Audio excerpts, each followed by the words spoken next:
გამარჯობა ყველას. დღეს ჩვენ დროში უკან ბრუნდებით, რათა აღმოვაჩინოთ იმ გამორჩეული შავკანიანი ფიგურების ისტორიები, რომლებიც ისტორიას თითქმის დავიწყებული ჰქონდა.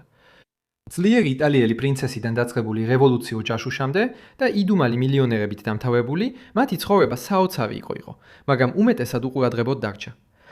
მოემზადეთ და შემომიერთდით, რადგან ერთად გავიგებთ ამ ყველაფერს და კიდევ ბევრ საინტერესო ამბავს. 1905 წელს ბელ და კოსტა გრინი JP მორგანმა პირად ბიბლიოთეკარად დაიქიაო. მათ შორის დაახლოება მოხდა, რაც მალევე სკანდალურ ჭორებს გამოიწვია. რომანი ჰქონდათ. ბოლოს მან მისი კოლექცია მსოფლიოს ერთ-ერთ უდიდეს ბიბლიოთეკად აქცია და ამ პროცესში მილიონები გამოიმუშავა. მაგრამ ბელს შოკის მომგველი საიდუმლო ჰქონდა, რომელიც თუ გამჟღავნდებოდა, ყველაფერს გაანადგურებდა. ბელ და კოსტა გრინი დაიბადა 1869 წლის 26 ნოემბერს ვაშინგტონ DC-ში, სახელით ბელ მარიონ გრინი. მაგრამ ის სახელი, რომლითაც დაიბადა, არ იქნებოდა ის, რომელსაც ისტორია დაიმახსოვრებდა. როგორც მალე ვნახავთ, მოგვიანებით მან გარკვეული მიზეზების გამო სახელი შეიცვალა. ბელის მამა იყო რიჩარდ თეი გრინი. მან დაამსხვრია ბარიერები, როგორც პირველი აფრო-ამერიკელი, რომელმაც 1860 წელს ჰარვარდის კოლეჯი დაამთავრა, რაც იყო გარდამტეხი მიღწევა და საფუძველი მის გავლენიან კარიერას. შემდეგ ის გახდა გამორჩეული პედაგოგი, პოლიტიკური ლობისტი და აფრო-ამერიკული საზოგადოების ლიდერი ვაშინგტონში. მისი მემკვიდრეობა კიდევ უფრო გაიზარდა, როდესაც მოგვიანებით ჰოვარდის უნივერსიტეტის იურიდიული ფაკულტეტის დეკანი გახდა. ბელის დედა იყო ჟენევიევ იდა ფლიტ კვინ, ქალი, რომელიც პროგრესული და გამორჩეული ვაშინგტონელი ოჯახიდან მოდიოდა. ის ასევე მუშაობდა პედაგოგად და იყო მუსიკოსი, რაც ნიშნავს, რომ ბელი გაიზარდა ინტელექტით, ხელოვნებითა და ამბიციით სავსე ოჯახში, გარემოში, რომელმაც ღრმად განსაზღვრა მისი ადრეული ცხოვრება. ჟენევიევმა და რიჩარდმა 1874 წელს დაქორწინების შემდეგ სულ 6 შვილი გააჩინეს. ბელის ადრეული ცხოვრება იმ დროის აფრო-ამერიკული ოჯახის სტანდარტებით ლიბერალური და შედარებით შეძლებული იყო, თუმცა ასევე არეულიც. მისი მამა წინ მიიწევდა, იკავებდა გავლენიან პოზიციებს როგორც მთავრობაში, ასევე განათლების სფეროში, განსაკუთრებით აშშტ-ის ხაზინის კონტროლიორის ოფისში და გრანტის მონუმენტის ასოციაციის მდივნის თანამდებობაზე. ამასობაში ბელი და მისი და-ძმები ვაშინგტონში სახლში იღებდნენ მაღალ დონეზე განათლებას, რაც იმ ეპოქისთვის უჩვეულოდ მაღალი იყო. ოჯახი ასევე ურთიერთობდა იმ დროის წამყვან აფრო-ამერიკელ მეცნიერთან და მოღვაწეებთან, როგორებიც იყვნენ ფრედერიკ დუგლასი და უე.ბ. დუბუა, რაც მათ უშუალოდ ჩააყენა შასობრივი პროგრესისათვის ბრძოლის ეპიცენტრში. თუმცა ოჯახი მალე გაანადგურა დამანგრეველმა აღმოჩენამ. რიჩარდმა აღმოაჩინა, რომ მისმა მეუღლემ ჟენევიევმა მოსახლეობის აღწერის ფორმაში მათი ოჯახი თეთრებად მიუთითა. სამოქალაქო უფლებებისადმი ერთგული კაცისთვის ეს იყო ღრმა ღალატი, არამხოლოდ მისი საქმიანობის, არამედ მათი თვითმყოფადობისაც. ამას შედეგად ისინი დაშორდნენ, თუმცა არასდროს გაუყეა. რიჩარდი გადავიდა აზიაში, რათა დაეკავებინა თანამდებობა ვლადივოსტოკში, რომელიც სულ ახლახან შეიძინა რუსეთის იმპერიამ, ჩინეთთან მეორე ოპიუმის ომის დასრულების შემდეგ. იქ მან იქორწინა იაპონელ ქალზე სახელად მიჩიჩი კავაშიმა, მიუხედავად იმისა, რომ უკვე ჰყავდა ცოლი და მათ 3 შვილი შეეძინათ. მშობლების განშორების შემდეგ ბელი და მისი და-ძმები ფარულად შეცვალეს თავიანთი იდენტობა, გვარიდან ამოიღეს ასო ერ და გრინი გახადეს. ბელმა თავადაც უარი თქვა თავის ქალიშვილობის გვარზე მარიონზე და მიიღო და კოსტა, რათა დაემტკიცებინა პორტუგალიური წარმოშობა. ეს იყო გზა, რომლითაც თავის ოდნავ მუქ კანს ევროპელად გასაღებისას ხსნიდა. მისმა დედამაც იგივე გააკეთა. ქალიშვილობის გვარი ვან-ვლიეტად შეიცვალა, რათა ჰოლანდიური წარმოშობა მიეღო. მათ ამის გაკეთება და ევროპულის წარმოშობის გასაღება მხოლოდ იმიტომ შეეძლოთ, რომ ოჯახი შედარებით ღია კანისფერი იყო, მიუხედავად იმისა, რომ აფრო-ამერიკელები იყვნენ. დროთა განმავლობაში ეს გამოგონილი ამბები კიდევ უფრო გაღრმავდა და მათ საბოლოოდ გაწყვიტეს კავშირი თავიანთ აფრო-ამერიკულ ფესვებთან. ბელი და მისი და-ძმებიც დაშორდნენ მამას და მიუხედავად იმისა, რომ ის 1922 წლამდე ცხოვრობდა, ბელი ზრდასრულ ასაკში მას იშვიათად ხედავდა. 1886 წელს ბელს მასაჩუსეტში მდებარე ჩრდილოეთის ქალთა სასაფლაოში შესთავაზეს პოზიცია და მას იქ სწავლისთვის სტიპენდიაც მისცეს. შემდეგი 3 წელი მან აქ გაატარა, რის შემდეგაც ზაფხულის სკოლაში მუშაობდა ამჰერსტის კოლეჯში. ეს პოზიცია ხანმოკლე იყო, მაგრამ მნიშვნელოვანი და მან შეისწავლა ბიბლიოთეკის კატალოგიზაციისა და არქივირების ახალი სფერო.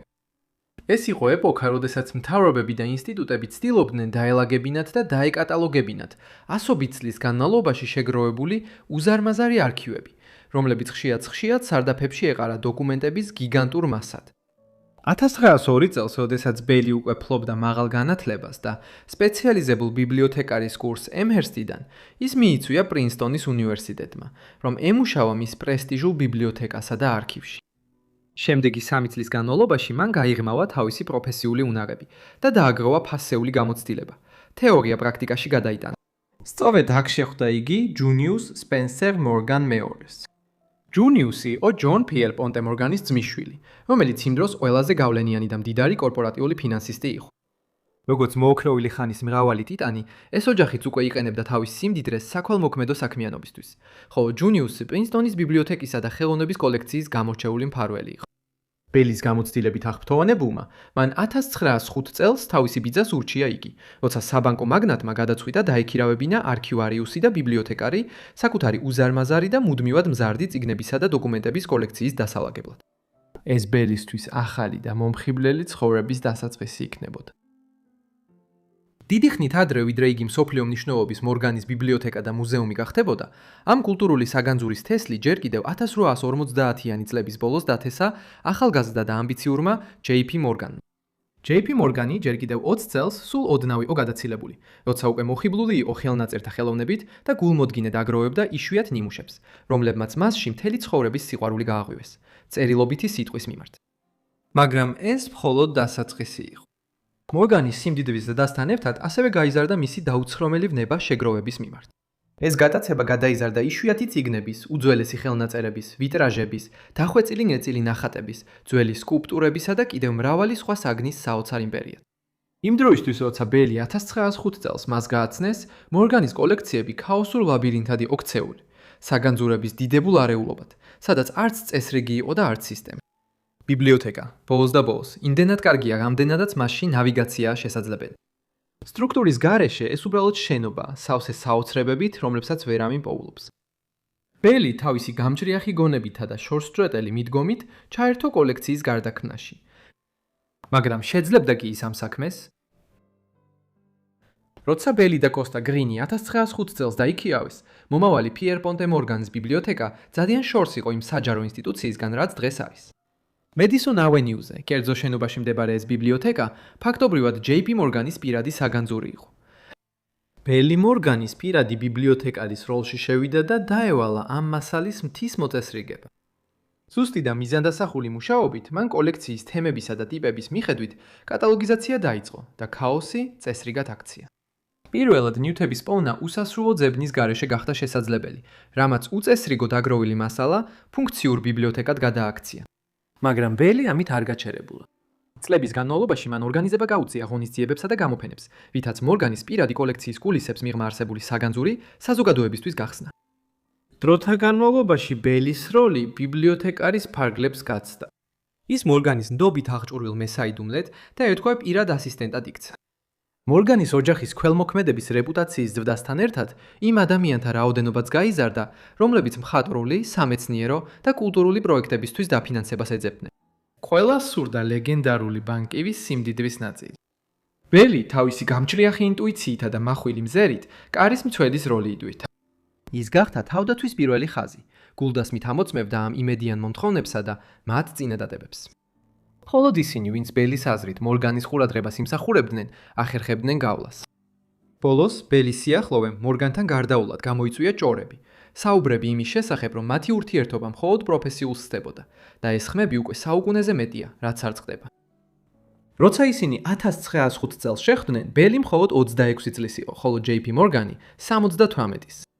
მიუხედავად იმისა, რომ დაქორწინებული იყო, ის ცნობილი იყო ქალებთან ურთიერთობებით და ჰყავდა მრავალი საყვაველი. გრინმა კი აღიარა კიდეც, რომ მასზე ძლიერად იყო შეყვალებული. მან არასდროს დაადასტურა და არც უარყო ეს ხმები. თუმცა როცა ჰკითხეს, იყო თუ არა მორგანის საყვარელი, მან თითქოს უპასუხა: "ვცადეთ." ეს იყო ცელქი ხუმრობა თუ დაფარული აღიარება.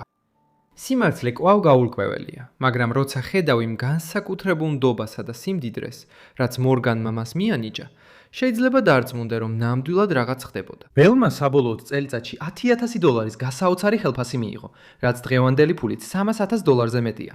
ბიბლიოთეკარისთვის ეს წარმოუდგენელი თანხა იყო.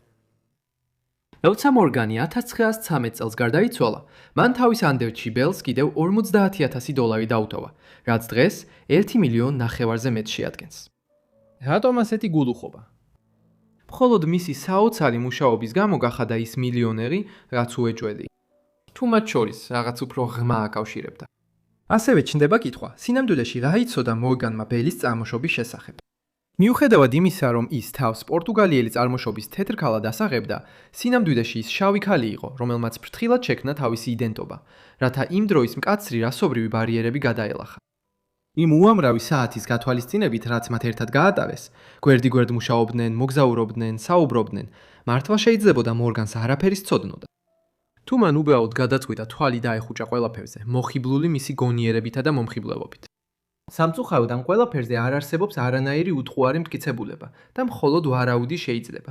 დღევანდელი კონსენსუსია, რომ ისინი ალბათ საყვარლები არ იყვნენ და რომ მორგანს ბელის ნამდვილი ვინაობა არ იცოდა.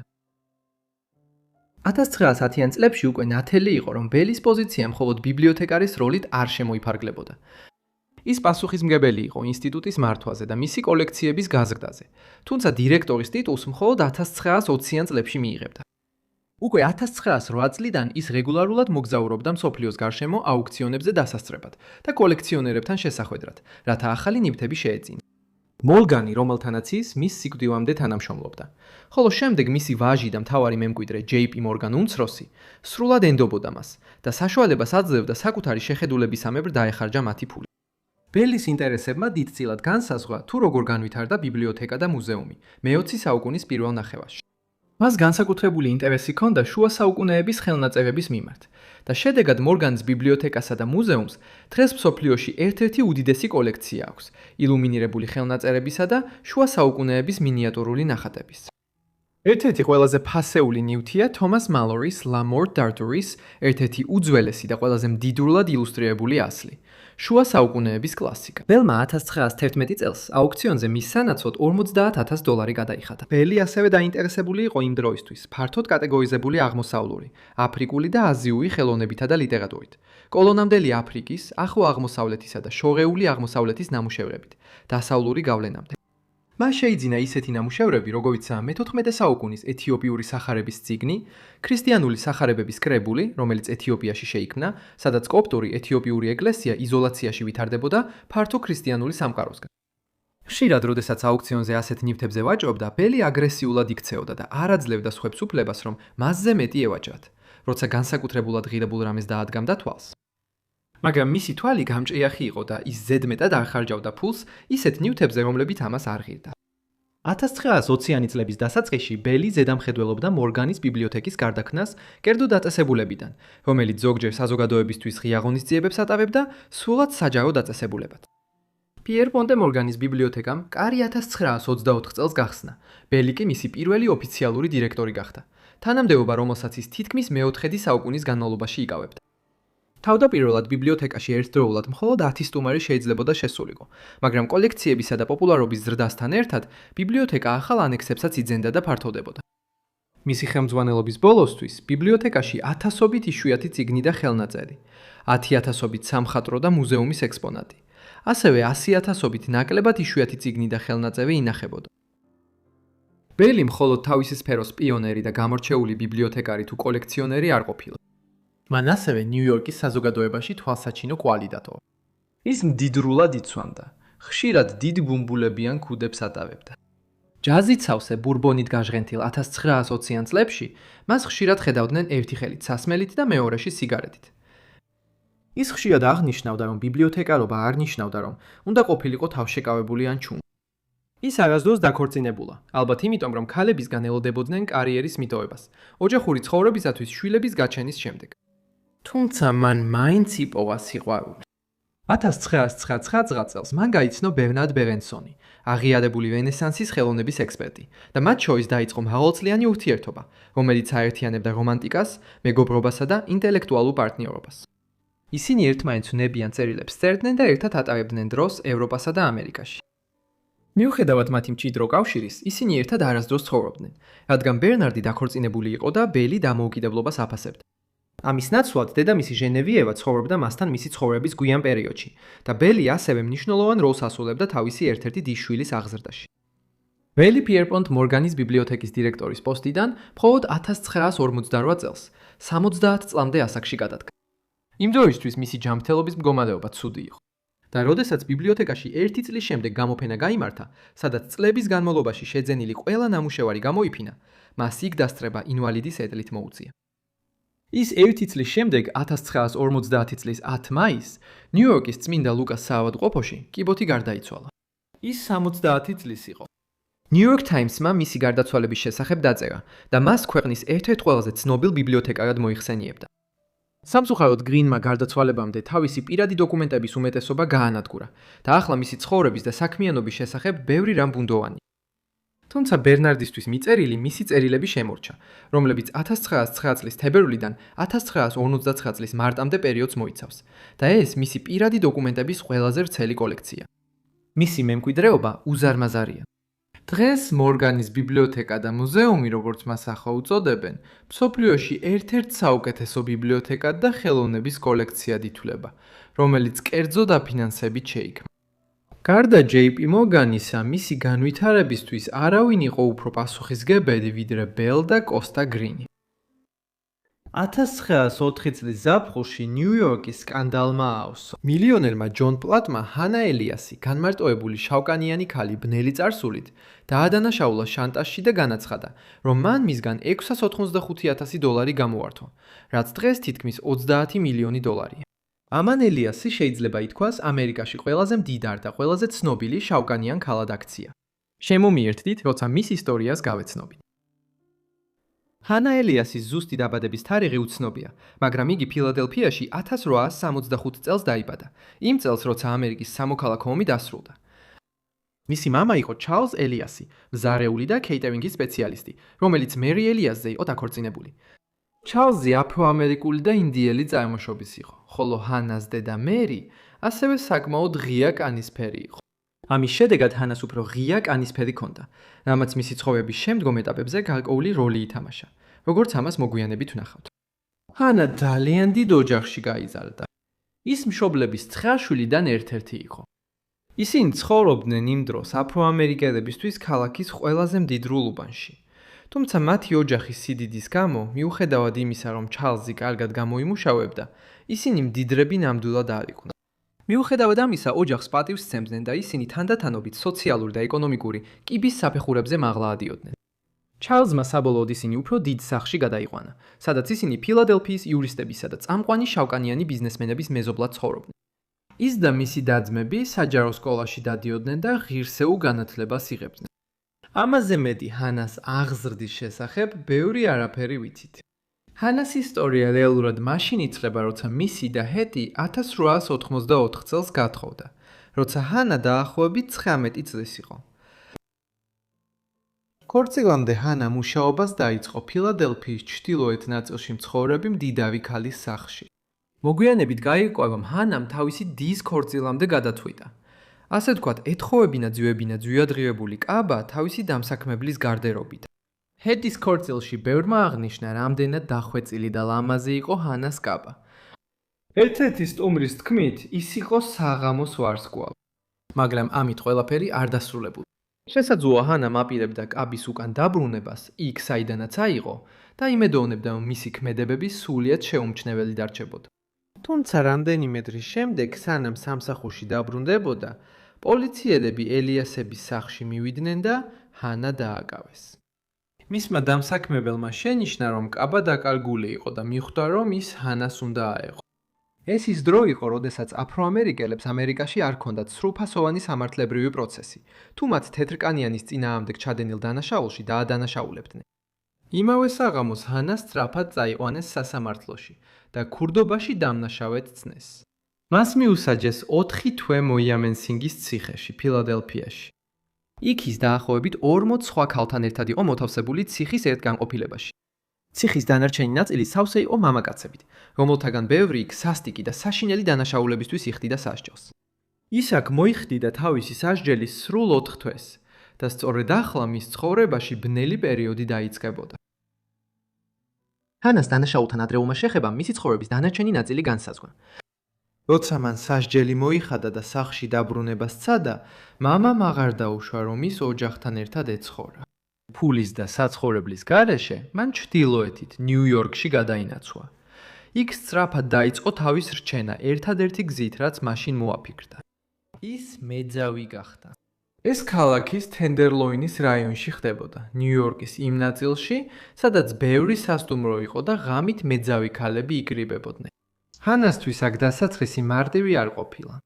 ის 1885 წელს დაფეხმძიმდა და 1886 წლის დასაწყისში ქალიშვილი კლარა გააჩინა, რომელიც შვილად გასაცემად გააშვილა. მალე მას სასამართლოში მოუწია წარდგენა მეძაობის ბრალდებით და ერთი თვითპატიმრობა მიუსაჯეს რუზველტის კუნძულზე, ისტ რივერში. ჰანა მალე გათავისუფლდა და სწრაფადვე გახდა გონიერი თავისი საქმეების მართვაში. მან ასევე დაიწყო იმის მტკიცება, რომ კუბელი იყო, თავისი უფრო ღია კანის ფერის გამო. მალე ჰანა იმდენს გამოიმუშავებდა, რომ ბინის დაქირავება და თავის გადანა შეძლო. ის ამ გზით კიდევ მრავალი წლის განმავლობაში გააგრძელებდა. ის იმდენად წარმატებული გახდა, რომ ბევრი დამატებითი ფული გამოიმუშავა და იყიდა უძრავი ქონება, რომელსაც აქირავებდა, რათა თავისი შემოსავალი გაეზარდა. მათგან ბევრი მდებარეობდა მანჰეტენის ზედა ნაწილში, ცენტრალ პარკის ჩრდილოეთით, იმ ადგილის გარშემო, რაც ახლა ჰარლემია. ეს ჯერ კიდევ აფროამერიკული საზოგადოება არ იყო და ბევრი ძველი ნიუ-იორკელი ოჯახი კვლავ ცხოვრობდა იმ ტერიტორიაზე, რომელიც თავდაპირველად ჰოლანდიური დასახლება იყო და არსებული მე-15-17 საუკუნეში. ჰანა დროს ყოფდა მანჰეტენში მდებარე რეზიდენციასა და მდიდრულ სანაპირო სახლში, რომელიც ფარ როკავეიში ჰქონდა, ატლანტიკის სანაპიროსთან ახლოს, ლონგ-აილენდზე, თუმცა მაინც ქუინსის რაიონში. 1900-იანი წლების დასაწყისისთვის ჰანა ფუფუნებაში ცხოვრობდა. მას ემსახურებოდა მოახლე, ბატლერი და სრული საოჯახო პერსონალი. მაგრამ მისი ქონების შესახებ ჭორები სულ უფრო ძლიერდებოდა და მალე სიმართლე მისი სიმდიდრის უკან ნიუ-იორკის ერთ-ერთ ყველაზე დიდ სკანდალად გადაიქცეოდა. 1885 წელს ნიუ-იორკში გადასვლის შემდეგ ჰანას მალე ესტუმრა ჯონ არ პლატი. იმ დროს ის იყო შეძლებული ნიუ-იორკელი ბიზნესმენი, დაახლოებით 70 წლამდე ასაკის. 1820 წელს დაბადებულმა მან თავისი ქონება ფანჯრის მინის გაყიდვით დააგროვა. ეს პირველი ვიზიტი მალე უფრო ხშირ ურთიერთობაში გადაიზარდა, მას შემდეგ რაც პლატმა ელაიასი კვლავ შეხვდა მანჰეტენში 1897 წელს. მობილური ტელეფონებისა და თანამედროვე კომუნიკაციის არსებობამდე, როცა თენდერლოინის რაიონში მცხოვრები ქალები ხშირად იცვლიდნენ ადგილს პოლიციის რეიდების თავიდან ასაცილებლად, ჰანამ და მისმა საყვარელმა საიდუმლო გზა იპოვეს ერთმანეთთან დასაკავშირებლად, როგორც ბევრმა სხვამაც. ისინი იყენებდნენ სახელებს ბესი და პაპა და კოდირებულ განცხადებებს ათავსებდნენ ნიუ-იორკის გაზეთის განცხადებების სვეტში, სადაც მითითებული იყო, სად იქნებოდნენ ისინი ყოველ ღამე. და ჰანასა და ჯონის ღამეები უბრალოდ ხან მოკლე გადაცება არ ყოფილა. მათი საიდუმლო რომანი წლების განმავლობაში გაგრძელდა. ჯონ პლატი დაქორწინებული კაცი და ნიუ-იორკში ცნობილი ფიგურა იყო. ფრთხილობა აუცილებელი იყო და მას ძალიან აფასებდა ის ფაქტი, რომ ჰანა საიდუმლოს კარგად ინახავდა. პლატმა მალე დაიწყო მისთვის ფულის მიცემა, თანაც საკმაოდ ბევრი. მოგვიანებით არსებული ცნობების მიხედვით, მან დაიწყო მისთვის თვეში 2-დან 6,000 დოლარამდე მიცემა, რაც დღევანდელი კურსით 70-დან 200,000 დოლარამდე შეადგენს. მან ასევე უჩია ეს ფული უძრავი ქონებისა და აქციების შესაძენად გამოეყენებინა. დიდი დრო არ გასულა, რომ ის გამდიდრდა და საბოლოოდ მსოფლიოში ერთ ყველაზე მდიდარ ქალად იქცა. შესაძლოა შეერთებულ შტატებში ყველაზე მდიდარ შავკანიან ქალადაც კი. ჰანას ერთ-ერთი პირველი ინვესტიცია, რომელსაც ჯონ პლატი ხელმძღვანელობდა, იყო სახლი მისი ოჯახის სახლთან ახლოს, სადაც მან ოთახების გაქირავება დაიწყო. ერთ ღამეს 1885 წელს პლატი სტუმრად მივიდა. მოსახლე კორნელიუს უილიამსი, რომელიც იმ დროს იქ ცხოვრობდა და შავკანიანი იყო, გაღიზიანებული გამოეხმაურა კარზე კაკუნს. როცა პლატმა ფსევდონიმით მისტერ გრინი კითხა სახლში ავიან თუ არა ხალხი, უილიამსმა კარი ცხოი წინ მიუჯახუნა. შემდეგ მან სახუს კითხა ვინ იყო ის კაცი და მან უთხრა რომ ეს იყო მისტერ გრინი. რამდენიმე კვირის შემდეგ ელაიასმა უილიამსი სახლიდან გამოაგდო. ის მასზე შეპყრობილი გახდა და გაძევებამ მას ძლიერად იმოქმედა. დარწმუნებული იყო რომ დამნაშავე იდუმალი მისტერ გრინი იყო, რის გამოც გაბრაზებული წავიდა და დაიფიცა რომ შურს იძიებდა. 8 წლის შემდეგ 1903 წლის ნოემბრის ცივ შუადღეს ენდრიუ ჰასველ გრინი, ცენტრალური პარკისა და ნიუ-იორკის საჯარო ბიბლიოთეკის ჩუმი გენიოსი, ოჯახური სადილის შემდეგ სახლში ბრუნდებოდა. როცა სახლის კიბეებთან მიუახლოვდა, კორნელიუს უილიამსი ელოდა მას, პარანოიდული, ილუზიებში მცხოვრები და ისევ შეპყრობილი. უილიამსმა გრინი პლატში შეეშალა. რევოლვერი ამოიღო და გაისროლა. გრინი იქვე დაეცა, ვერც კი გაიგო, რომ შუის ძიების ტრაგიკული მსხვერპლი გახდა, რომელსაც მასთან არანაირი კავშირი არ ჰქონდა. კორნელიუს უილიამსი მოგვიანებით გაასამართლეს, შეშლილად ცნეს და ცხოვრების დარჩენილი ნაწილი ფსიქიატრიულ საავადმყოფოში გაატარა. ჯერ კიდევ 1890 წელს ჰანა დაქორწინდა აფრო-ამერიკელ რკინიგზელ მუშაკზე, სახელად ქრისტოფერ სმიტი, მაგრამ ამ ქორწინების მიუხედავად მისი ურთიერთობა პლატთან გაგრძელდა. სმიტი საბოლოოდ წავიდა 1897 წელს აცხადებდა, რომ ცოლის ურთიერთობა პლატთან მისთვის აუტანელი იყო. სმიტის დასამშვიდებლად ჯონმა ფარულად მოაგვარა სამართლებრივი პრობლემები კულისებში. შემდეგ კი ჰანას კიდევ უფრო მეტი ფული მისცა, რათა ყველაფერი დაფარული დარჩენილიყო. იმ დროისთვის პლატის ცოლიც გარდაცვლილი იყო და მან დრო არ დაკარგა ჰანასთვის ცენტრალ პარკთან ახლოს ლამაზი სახლი იყიდა, რათა უფრო ხშირად ენახა იგი. მაგრამ წლების გასვლასთან ერთად პლატი მოუსვენარი გახდა. დანაშაულის გრძნობა, სიხარბე თუ შიში, რაღაცამ შიგნით გადაუტრიალა და როცა საბოლოოდ გადგდა, მათი ვნებიანი საიდუმლო რომანი ნიუ-იორკის ისტორიაში ერთ-ერთ ყველაზე ხმაურიან სკანდალად გადაიქცა. ჰანას და პლატის ურთიერთობის შესახებ დღეს თითქმის არავინ გაიგებდა, რომ არა განსაკუთრებული მოვლენები, რომლებიც 1904 წლის ზაფხულში დაიწყო. იმ დროს პლატმა ჰანას წინააღმდეგ სასამართლოში სარჩელი შეიტანა და დაადანაშაულა, რომ წლების განმავლობაში უზარმაზარი თანხა გამოძალა მისგან, რათა ჩუმად დაეტოვებინა მისი პირველი ვიზიტის ამბავი. დროის განმავლობაში საქმეში ჩართული თანხა გასაოცარ რაოდენობას მიაღწია. პლატმა განაცხადა, რომ ჯამში ჰანა მასზე შანტაჟით $685,000-ზე ოდნავ მეტი გამოართვა. ფულის ისტორიული ღირებულების გამოთვლა შეიძლება რთული იყოს, განსაკუთრებით მაშინ, როცა საქმე გრძელ პერიოდს და ეკონომიკის ცვლილებებს ეხება. თუმცა შეგვიძლია დავასხვნათ, რომ ამ შემთხვევაში თანხა დაახლოებით $30 მილიონი თოლფასია დღეს. ასეთი დიდი თანხა ნიუ-იორკელების ყურადღებას მიიპყრობდა და რამდენიმე თვის განმავლობაში გაზეთები მოუთმელად აშუქებდნენ ამ საქმის ყველა დეტალსა და მოულოდნელობას. პლატმა საკმაოდ ფერადი საბაბი მოიყვანა იმის ასახსნელად, როგორ დაეწყო ელიასთან ურთიერთობა. ის ამტკიცებდა, რომ მასთან სექსუალური მომსახურებისთვის არ მისულა. არა, მისი თქმით, ყველაფერი დაიწყო 1880-იანი წლების ბოლოს, როცა თითქოს და შემთხვევით შევიდა მასაჟის სალონში, რომელსაც ელიასი მართავდა. უბრალოდ რევმატიზმისგან ტკივილის შემსუბუქება სურდა და არა რაიმე უფრო ინტიმური.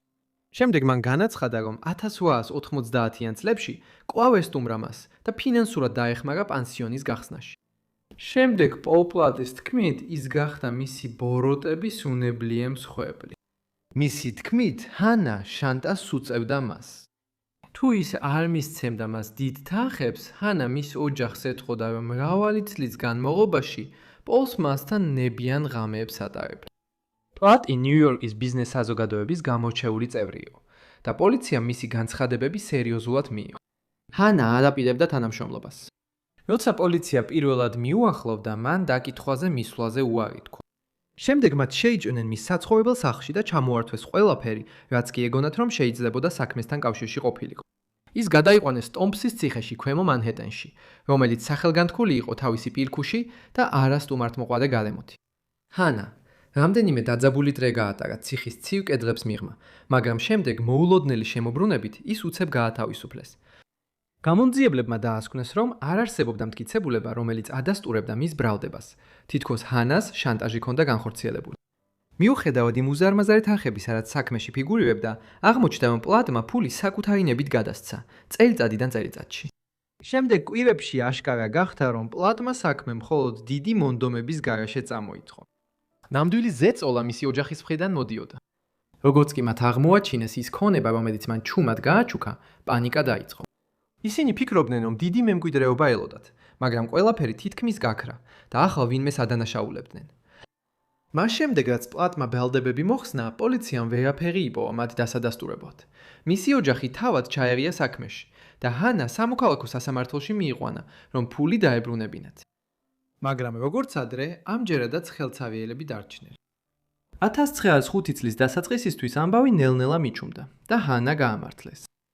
მთელი ეს ეპიზოდი უცნაური იყო და ასახავდა ნიუ-იორკის რასობრივ პოლიტიკას მე-20 საუკუნის დასაწყისში. მაგალითად, გაზეთები ოცა ამ ამბავს აშუქებდნენ, უფრო მეტად ინტერესდებოდნენ ჰანას რასობრივი წარმომავლობით, ვიდრე თვითონ საქმით და ზოგიერთმა მათგანმა ის აზრიც კი წამოაყენა, რომ ჰანა უცხოეთში დაბადებული ქალი იყო. 1900-იანი წლების შუა პერიოდი ნიუ-იორკში ევროპული მიგრაციის პიკი იყო და სენსაციური სათაურები უცხოელი მეძავის შესახებ, რომელმაც უმწეო 80 წლის კაცს მოტყუება მოახერხა, ელვის სისწრაფით გავცელდა. სკანდალმა გამოავლინა ქალაქის ღრმა შიშები და ეჭვები იმ ახალმოსულების მიმართ, რომლებიც მათ სამყაროს ძირფესვიანად ცვლიდნენ. ჰანა მრავალი წლის განმავლობაში ნიუ-იორკში დარჩა. ის ცხოვრობდა ჰარლემში მის საკუთრებაში არსებული მრავალი უძრავი ქონებიდან მიღებული ქივით და საბოლოოდ თავადაც გადავიდა მანჰეტენის ჩრდილოეთ ნაწილში, სადაც 1904 წელს მოპოვებული არასასურველი ცნობადობის შემდეგ უფრო ანონიმურად შეეძლო ცხოვრება. პლატი 1908 წელს გარდაიცვალა და დატოვა ქონება, რომლის ღირებულება $10,000 იყო, რაც დღეს დაახლოებით 350,000 შეადგენს. საკმაოდ მცირე თანხაა მისი ოდესღაც დიდი სიმდიდრის ფონზე. საოცარი არ არის, რომ ჰანას არაფერი დარჩა და ის დაკრძალვასაც არ დასწრები. 1910-იან წლებში ჰანა ჩართული იყო სხვადასხვა მიწის გარიგებებში ჰარლემში, რადგან ეს უბანი იწყებდა განვითარებას, როგორც შეძლებული აფროამერიკელებისთვის თავშესაფარი 1920-იანი წლების ჰარლემის რენესანსის წინ. თუმცა ჰანამ ამ აფროამერიკული კულტურის აფეთქებას რეგიონში თითქმის ვერ იხილა. 1923 წელს ნიუ-იორკში მისი გახანგრძლივებული ცუდი სახელისგან დაღლილმა და შესაძლოა მისი საეჭვო ფინანსური წარსულის გამო რამდენიმე სასამართლო პროცესის თავიდან ასაცილებლად, მან საბოლოოდ გადაწყვიტა ქალაქის დატოვება. მან და მისმა მსახურმა, იაპონელმა კაცმა სახელად კატო, ევროპისკენ მიმავალ გემზე ავიდნენ და აღარ დაბრუნებულან. ჰანა შემდეგ საფრანგეთში დასახლდა. შემდეგ რაც მოხდა, მითის წყარო. ერთი ამბავი ამბობს, რომ ის პარიზში გარდაიცვალა. სხვა კი ამტკიცებს, რომ ის ფუფუნებაში გარდაიცვალა, საფრანგეთის რივიერაზე 1920-იანი წლების ბოლოს. ეს იყო ფერადი დასასრული, ფერადი ცხოვრებისათვის. 1791 წლის ოქტომბრის მშვენიერი შუადღე იყო. იორკტაუნში, ვირჯინიაში, გრილი შემოდგომის ნია ვიქროდა, როცა ბრიტანელი ჯარისკაცების რიგი ქალაქის ჩრდილოეთით მდებარე ველზე მიემართებოდა. მათ პირდაპირ იდგა ამერიკელი ჯარისკაცების რიგი, რაც ბევრისთვის, ვინც ბოლო 6 წლის განმავლობაში ამ კონტინენტზე ომობდა, კარგად ნაცნობი სურათი იყო. თუმცა ფორმაში ჩაცმული ადამიანები იქ საბრძოლოოდ არ იყვნენ მისულები. ისინი იქ ცერემონიისა და სამხედრო დიპლომატიისთვის იყვნენ. ისინი იქ იყვნენ, რათა აღენიშნათ კაპიტულაცია, რომელიც რევოლუციური ომის დასასრულის დასაწყისი გახდებოდა. მათ მარჯვნივ იდგა ფრანგების ჯგუფი, ოფიცრები ბურბონების ოჯახის თეთრი და ოქროსფერი დროშის ქვეშ, ასევე მარკიზი დე ლაფაიეტი, ფრანგი გენერალი, რომლის ბრწყინვალებამაც დიდი სარგებელი მოუტანა ახალშექმნილ კონტინენტალურ არმიას. მათ მარცხნივ იდგა გამარჯვებული კონტინენტალური არმიის ძალები. სათავეში უშიშარი ბენჯამინ ლინკოლნი, რომლის ბიძაშვილი აბრაამი ერთ დღეს თავის გამარჯვებას მიაღწევდა ამერიკის სამოქალაქო ომში. ბრიტანელი რეგულარული ჯარისკაცები, რომლებიც უდავოდ იმ მომენტის სირცხულს განიცდიდნენ, კიდევ უფრო მეტად დამცირებულნი იყვნენ მათი რიგებიდან, ნერთი რიგებიდან ერთი თვალსაჩინო არ არსებობით. ბრიტანელი გენერალი ჩარლზ კორნუოლისი, რომელიც ალადმყოფობას იმიზეზებდა, თუმცა ბევრს უფრო მშიშარა მოტივაცია ეჭირა, უარს ამბობდა იორკტაუნში მისვლაზე, რათა თავისი მახვილი ჩაებარებინა და მეფე ჯორჯის მარცხი ეღიარებინა ბრძოლის ველზე. არც კორნუოლისი და არც ჯორჯ ვაშინგტონი არ მიიღებდნენ აქტიურ მონაწილეობას კაპიტულაციაში, რომელიც ომის მშვიდობიან დასასრულს დაუდებდა საფუძველს. ამერიკულ მხარეს რევოლუციური ომის მაღალი რანგის მეთაურებთან, როგორც იყვნენ ლაფაიეტი და ვაშინგტონი, იდგა ერთი ადამიანი, რომლის სახეც იქ მყოფი ბრიტანელი ჯარისკაცებისთვის მოულოდნელად ნაცნობი იქნებოდა. ეს არ იყო კონტინენტური ჯარისკაცისთვის დამახასიათებელი ფერმკრთალი სახე, რომელიც ფერმიდან ან ხელობიდან გამოეძახა თავისუფლებისთვის იარაღის ასაღებად. ეს იყო შავკანიანი კაცის სახე, ჯეიმს არმისტედის, კონტინენტური არმიის მსახურისა და ორმაგი აგენტის. მიუხედავად იმისა, რომ ახალ ქვეყანაში ზოგიერთი მისი ადამიანობის საკითხზეც კი არ თანხდებოდა, ჯეიმს არმისტედმა გადამწყვეტი როლი ითამაშა იმპერიის დანებებაში და მთლიანად ამერიკის რევოლუციაში. იმ დღეს ბრიტანელი რეგულარული ჯარისკაცების გაკვირვება არაფერია იმ შოქთან შედარებით, რაც გენერალ კორნუოლის ექნებოდა, როცა ცოტა ხნის შემდეგ იორკტაუნს ეწვია. ბოლო რამდენიმე წლის განმავლობაში მას ჯეროდა, რომ ჯეიმსი მისი სანდო მსახური იყო, რომელსაც კონტინენტურ არმიაში შეღწევა და ბრიტანეთის შტაბისთვის ინფორმაციის მიწოდება ევალებოდა. სინამდვილეში კი ჯეიმსი წლების განმავლობაში კონტინენტური არმიისთვის ჯაშუშობდა და სრულყოფილად ასრულებდა თავის როლს, როგორც ამერიკის ერთ-ერთი ყველაზე ეფექტური და საშიში ჯაშუში. ინფორმაცია, რომელიც კორნუოლისმა წლების განმავლობაში ჯეიმსისგან მიიღო, ყველაფერი ტყუილი იყო. სინამდვილეში თითქმის არაფერი, რასაც ბრიტანეთის არმია ჯეიმსზე ფიქრობდა, სიმართლე არ იყო. მისი ისტორია იმპერიისადმი ერთგულების შესახებ არ იყო, არამედ წლების განმავლობაში ამერიკელ რევოლუციონერების საქმისთვის ფარულად მუშაობის შესახებ. წლები, რომლებმაც გადამწყვეტი სარგებელი მოუტანა მე ამბოხეებს, რომლებსაც კორნუოლისი ასე სწულდა. იმ ეპოქაში, როდესაც ერების ბედი დიდ სამხედრო მანევრებზე, სასიკვდილო ან დიდების მომტან დაპირისპირებებზე და მეფეთა და გენერლების ურთიერთსაწინააღმდეგო ხასიათებზე იყო დამოკიდებული, ძლიერი ბრიტანეთის იმპერიის მცდელობა ჩაეხშო აჯანყება ჩრდილოეთ ამერიკაში, ნაწილობრივ ჩაშალა იმ ადამიანმა, რომელსაც ისინი უხილავად მიიჩნევდნენ. დღეს ძალიან ცოტა ამერიკელს სმენია ჯეიმს არმისტედ ლაფაიეტის შესახებ, მით უმეტეს რომ რამე იცოდეს მასზე. თუ მის წარსულს გადავხედავთ, ვერავინ წარმოიდგენდა, რომ მისი ცხოვრება გმირის დიდებულ მოგზაურობად იქცეოდა. თუმცა სინამდვილეში ჯეიმსის ისტორია ძალიან მნიშვნელოვანია. ეს არა მხოლოდ იმიტომ, რომ ის ამერიკის რევოლუციის ერთ-ერთი დავიწყებული გმირია, არამედ მისი ცხოვრების მრავალი მოულოდნელი შემოbrunების გამოც, რომლებიც ეწინააღმდეგება ჩვენს თანამედროვე შეხედულებებს რასობრივ ურთიერთობებზე და დამთგუნველისა და დაჩაგრულის ურთიერთქმედებაზე. ჯეიმსი იყო ადამიანი, რომელიც მონობაში დაიბადა და მუშაობდა იმავე ერისთვის, რომელმაც იგი დაჩაგა. მან თავისი რასა გამოიყენა იმპერიის დასამხობად, რომელიც მიუხედავად მტრულობისა, მას თავისუფლებას შესთავაზებდა მისი მორჩილების სანაცვლოდ. და მაინც ადამიანი, რომელმაც სიცოცხლის ბოლოს თავადაც ყავდა მონები. უნდა შევეწინააღმდეგოთ ცდუნებას, ჯეიმსის ამბავს ჩვენი 21 საუკუნის თვალსაზრისით შევხედოთ და ამის ნაცვლად დავბრუნდეთ მე-18 საუკუნეში.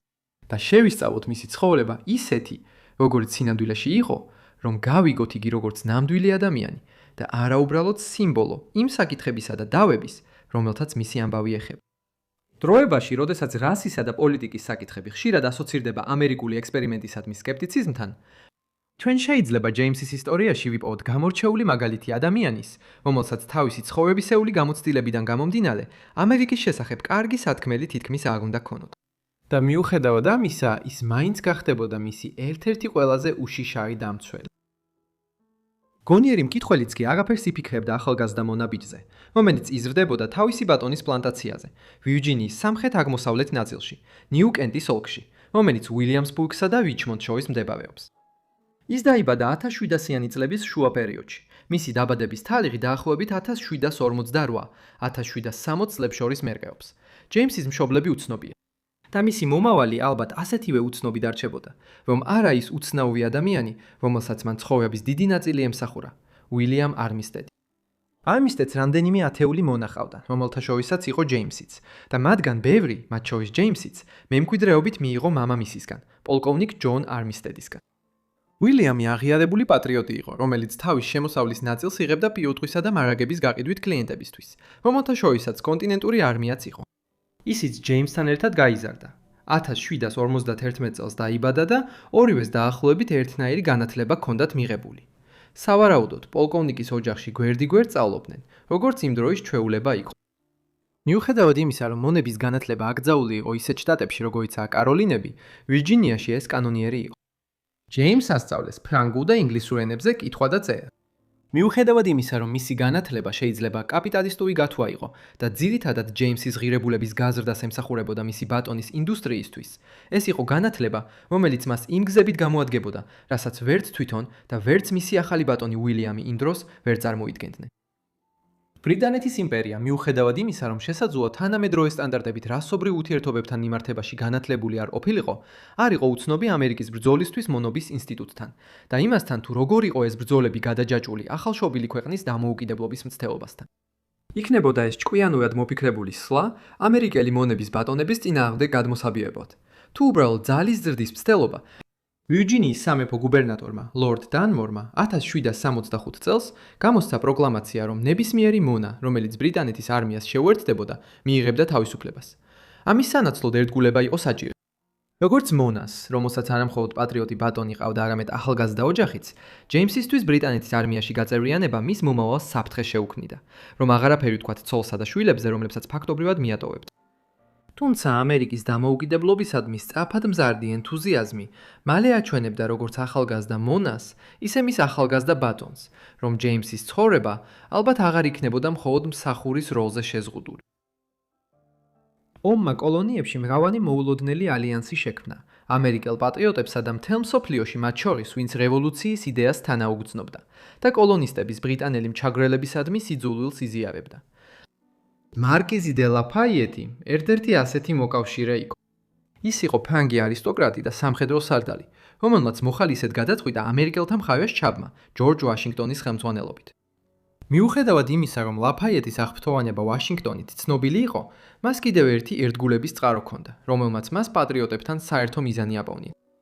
მას სძულდა მონობის ინსტიტუტი, ამ ერთგულებას კი ამართლებდა თავისი რწმენით ბუნებრივ კანონში და ადამიანის უფლებებში.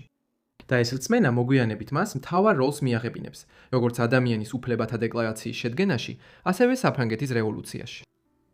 მარკიზის რწმენებმა ასევე მიიყვანა იგი მოულოდნელ პარტნიორობამდე, ჯეიმს არმისტედთან, როდესაც არმისტედი შეუერთდა კონტინენტალურ არმიას მარკიზის მეთაურობით. ეს პარტნიორობა მალე ნამდვილ მეგობრობად გადაიქცა და მარკიზის აღფრთოვანება ჯეიმსის გონიერებითა და მოხერხებულობით გადაიზარდა სურვილში, რომ ახალგაზრდა მონა თავისუფალი ადამიანი გამხდარიყო. მაგრამ თავისუფლებისკენ გზა გრძელი იყო და ის ომით გადიოდა, სადაც გამარჯვება სულაც არ იყო გარანტირებული. მარკიზმა გააცნობიერა, რომ ჯეიმსის უნარები და სწრაფი გონება ფუჭად იკარგებოდა მისი რიგითი ჯარისკაცის სტატუსით. ამიტომ მან სხვა წინადადება გააკეთა: ჯაშუშობა. მან შესთავაზა ჯეიმსს, რომ იმპერიის მონების დაქირავების სურვილი გამოეყენებინა, ამერიკელთა წინა ხაზებიდან გამძვრალიყო და ბრიტანეთის არმიაში შეღწეულიყო, შეეგროვებინა რაც შეიძლება მეტი დაზვერვითი ინფორმაცია და ის კონტინენტურ არმიას გადაეცა. ეს ძალიან სახიფათო ოპერაცია იყო ახალგაზრდა ჯეიმსისთვის. დაჭერილი ჯაშუშებისთვის სასჯელი სიკვდილი იყო. ჯეიმს არ ჰქონდა თან დოკუმენტები, რომლებიც მის ნამდვილ ვინაობას დაადასტურებდა, რაც მას უფრო მეტად იცავდა გამოვლენიდან, მაგრამ არ აძლევდა საშუალებას სიმართლე ეთქვა დაკითხვის შემთხვევაში. ბრიტანეთის არმია რევოლუციური ომის განმავლობაში ჰუმანურობით არ გამოირჩეოდა. ბევრი რეგულარული ჯარისკაცი არაჰუმანური მოპყრობის გამო დეზერტა და ერთგულება შეიცვალა, რათა ებრძოლა იმ არაორგანიზებულ გლეხებთან, მეწისქვილეებთან და ქალაქის მცხოვრებლებთან ერთად, რომლებიც ძირითადად კონტინენტური არმიის ჯარისკაცებს წარმოადგენდნენ. თუ იმპერია ასე უმოწალოდ ექცეოდა საკუთარ ჯარისკაცებს, ორმაგ აგენტს, განსაკუთრებით კი შავკანიან კაცს, კიდევ უფრო ნაკლებად შეიწყალებდნენ. ჯეიმსმა მარკიზის წინადადება მიიღო. მას შეეძლო გაეკეთებინა არჩევანი და ბრიტანეთის არმიაში გადასულიყო, როგორც კი უსაფრთხოდ მოშორდებოდა საფრთხეს. ეს ცდუნება უდაოდ ღღნიდა მის სინდის ყოველ ჯერზე, როცა ისმენდა იმპერიის შეთავაზებას თავისუფლების შესახებ მონებისთვის, რომლებიც გადარბოდნენ. და მონა, როგორც ჯეიმსია, ძნელად თუ შეხედავდა ამერიკის კოლონიებს და მათ ახლად მიღებულ დამოუპესოების დეკლარაციას, კეთილი თვალით. როგორ შეეძლო ჯეიმს ემსახურა ხალხისთვის, რომელიც ხმამაღლა აცხადებდა ერთგულებას თავისუფლებისა და განუყოფელი უფლებების მიმართ კალმის თამამი მოსმით. მაშინ როცა ამავე დროს ინარჩუნებდნენ მონობის სისტემას, რომელიც არა მხოლოდ მას, არამედ მის ცოლსა და პატარა შვილებსაც არაჰუმანურ მონობაში ამყოფებდა, ჯეიმს არჩევანის წინაშე მოუწია დადგომა. ემსახურა ბრიტანელებს და მიეღო თავისუფლების გარანტია, რომელიც მთლიანად დამოკიდებული იყო მეფისადმი უპირობო მორჩილებაზე. ან ემსახურა ამერიკას თავისუფლების გარანტიის გარეშე. ვინც ფილოსოფიური ერთგულებით თითქოს სასტიკად უგულებელყოფდა მის მდგომარეობას, როგორც შავკანიან კაცს, თუმცა მერყეობა ან უმოქმედობის ჩუმლაჩობაში თავის შეფარება ჯეიმსის გზა არ იყო. როგორც ის ხედავდა, მას ჰქონდა სამუშაო შესასრულებელი და თუნდაც ბრიტანეთის გვირგვინი ან კონტინენტალური არმია სრულად სანდო არ ყოფილიყო. მისი მეგობარი მარკიზი დე ლაფაიეტი სანდო იყო. მან აირჩია ლაფაიეტისთვის ნდობის გამოცხადება და 1791 წლის მარტში ამერიკის რევოლუციის ახალი ორმაგი აგენტი გახდა. შეიძლება ირონიულადაც კი ჟღერდეს, მაგრამ ჯეიმსის პირველი დავალება იყო ტყუილით მოეპოვებინა სხვების ნდობა. მან მტრის ხაზები გადაკვეთა და ბრიტანულ ბანაკში შესასვლელად თავი გაქცეულ მონად გაასაღასაღა. ჰქონდათ თუ არა ეჭვი ჯეიმსის მიმართ, იმ რეგულარულ ჯარისკაცებს, ვინც პირველად შეხვდა მას. ეჭვგარეშეა ბევრს ნამდვილად ჰქონდა. თუმცა იმპერიას ხალხი სჭირდებოდა და სამეფო გუბერნატორის მონობისგან გათავისუფლების გარანტიამ ალბათ ბევრი ბრიტანელი გენერალი დაარწმუნა, რომ შავკანიანი მონა აჯანყებისთვის არ იმუშავებდა. გარდა ამისა, ომის გარემოებებმა ჯეიმსი იმდენად მოთხოვნადი გახადა, რომ უარის თქმა შეუძლებელი იყო. ბრიტანელებისთვის ჯეიმსი ბევრ მხრივ იდეალურ რესურსს წარმოადგენდა. მისი ცხოვრება ვირჯინიაში მას უილიამსბურგისა და რიჩმონდის გარშემო მდებარე ტერიტორიისა და მარშრუტების თითქმის ენციკლოპედიურ ცოდნას აძლევდა. ეს იყო კრიტიკული თვისება იმპერიისთვის, რომელიც ცდილობდა ბრძოლას პარტიზანულ ძალასთან, რომელიც იცავდა საკუთარ სამშობლოს, რომელსაც დეტალურად იცნობდა. მეფის გენერლების აზრით, ჯეიმსი იყო ის დაკარგული ნაწილი. ის არა მარტო იყო სანდო ინფორმაციის წყარო მანევრების განხორციელებისა და ჯარის გადაადგილების კოორდინაციისთვის. არამედ მისი წარსული, როგორც განათლებული და წერა-კითხვის მცოდნე მონა, მას იდეალურ კანდიდატად ხდიდა ჯაშუშობისთვის. იმ ნაბიჯით, რომელმაც უდავოდ ჯეიმს ბევრჯერ ჩააცინა ჩუმად, ბრიტანელებმა ჯეიმსი გაგზავნეს ამერიკულ ბანაკში. რათა შეეღწია იქ და მიგ და მოეპოვებინა მნიშვნელოვანი ინფორმაცია ამერიკელების გადაადგილებებზე, მომარაგების ხაზებსა და მომავალ სამხედრო ნაბიჯებზე. ჯეიმსმა იდეალურად განახორციელა აფერა. როგორც განათლებული მონა, ის იყო მაგალითი იმისა, რასაც ბევრი ზრდილობიან საზოგადოებაში უხილავ ადამიანებად მიიჩნევდა. დამონებული კაცები და ქალები, რომლებიც საჭმელს მიართმევდნენ, ატარებდნენ შეტყობინებებს და ესწრებოდნენ ამერიკელებისა და ბრიტანელების შეხვედრებს ისე, რომ მათ მუდმივ ყოფნას რეალურად ყურადღებას არავინ აქცევდა. მრავალი თვალსაზრისით, სწორედ ეს ადამიანები ფლობდნენ ყველაზე ზუსტ წარმოდგენას, თუ სად იდგა რეალურად დაზვერვა ასეთ შეხვედრებზე. ჯეიმსი ესწრებოდა ბრიტანელების შეხვედრებს თვალსთვალ ორი და ყურები ფართოდ გახსნილი, ფრთხილად იმახსოვრებდა იმ ინფორმაციას, რომლის დაბრუნებაც პატრიოტების მხარეს ღირდა. როდესაც იმპერიამ ის ამერიკელთა ბანაკში დააბრუნა, მიიჩნია, რომ ჯეიმსი ჯაშუშად მუშაობდა, რაც სიმართლე რომ ითქვას, ასე იყო კიდეც. ის გადასცემდა ყველაფერს, რაც გაეგო, მარკის და სხვა ოფიცრებს, რომლებიც თავის მხრივ აძლევდნენ მას მცდარ ინფორმაციას, რომ იგი გვირგვინისთვის მოეხსენებინა. სულაც არ იყო მსახური, როგორც წინა ცხოვრებაში უილიამ არმისტედის ქვეშ. ჯეიმსის უნარებმა ის წყლის ტარებიდან და უბრალო დავალებების შესრულებიდან ბრიტანეთის მაღალი რანგის სამხედროებისთვის კურიერად აქცია, განსაკუთრებით ბენედიქტ არნოლდისა და გენერალ ჩარლზ კორნუოლისისთვის. კორნუოლისი ბრიტანელი არისტოკრატი, რომელიც 1747 წელს 7 წლიანი ომის დროს შეუერთდა მისი უდიდებულესობის არმიას.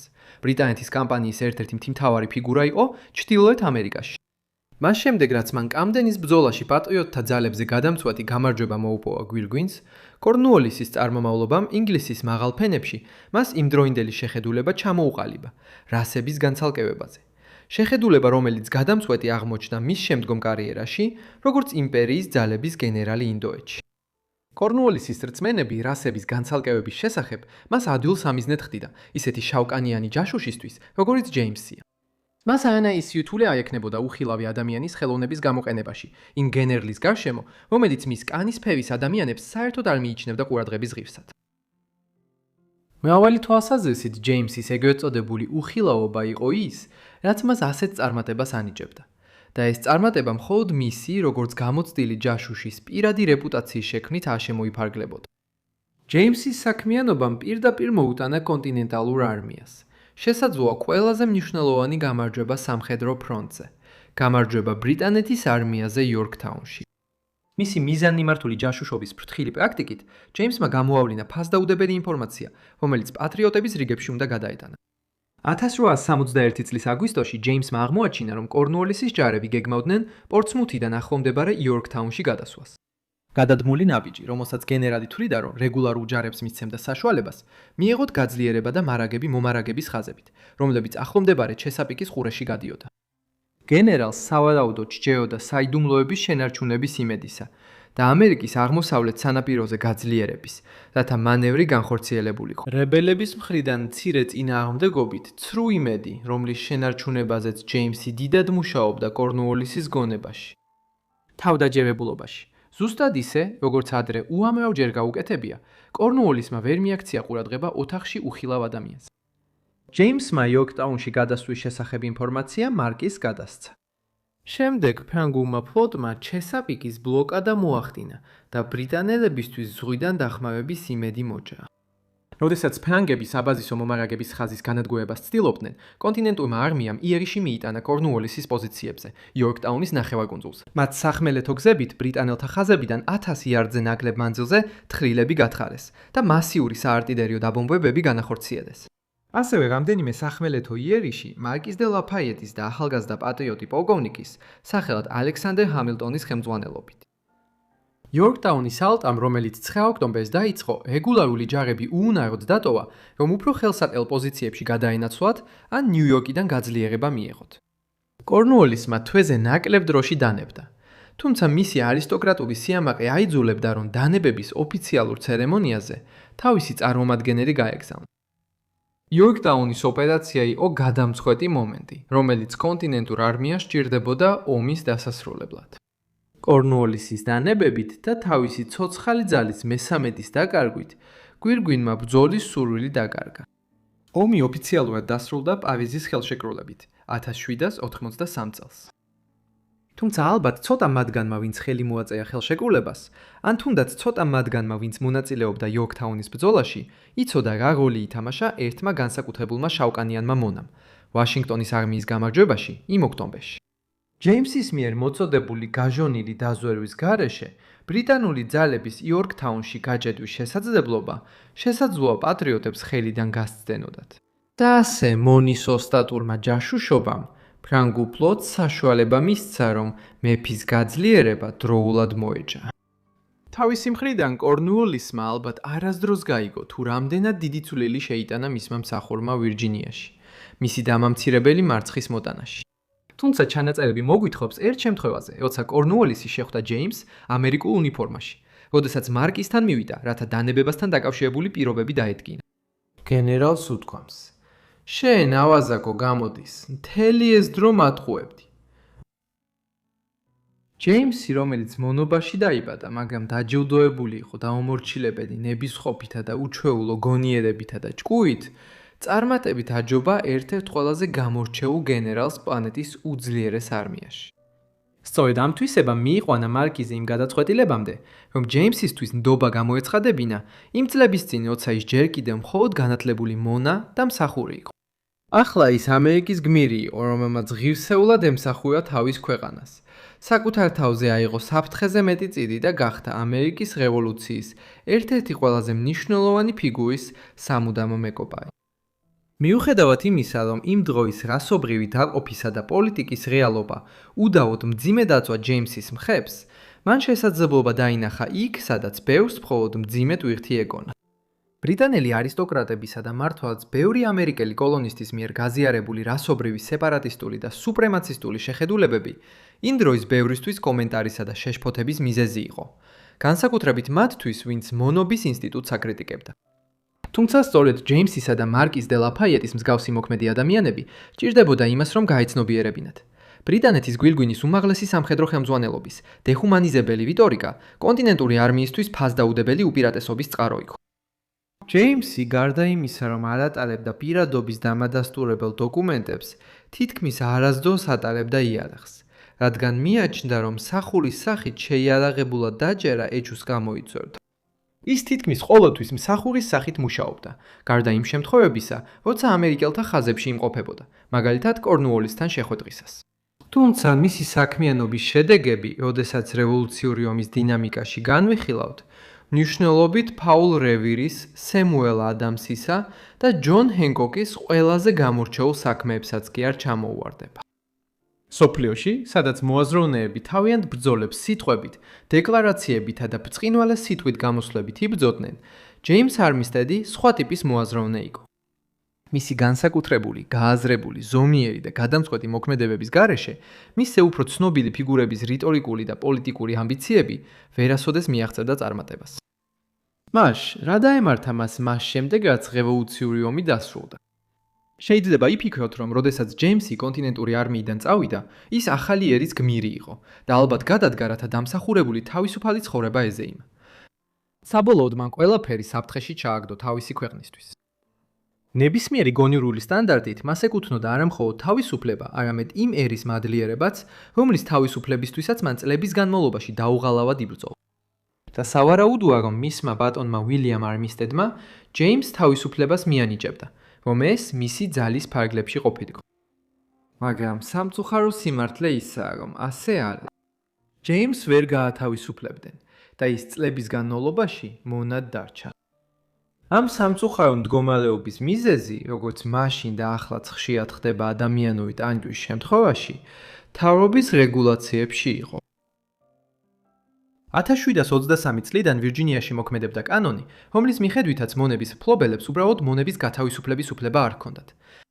კანონის მიხედვით, ასეთი თავისუფლება არ შეიძლებოდა მინიჭებულიყო არანაირი მიზეზით, გარდა განსაკუთრებული დამსახურებისა, რომელიც უნდა შეეფასებინა და დაემტკიცებინა გუბერნატორსა და საბჭოს.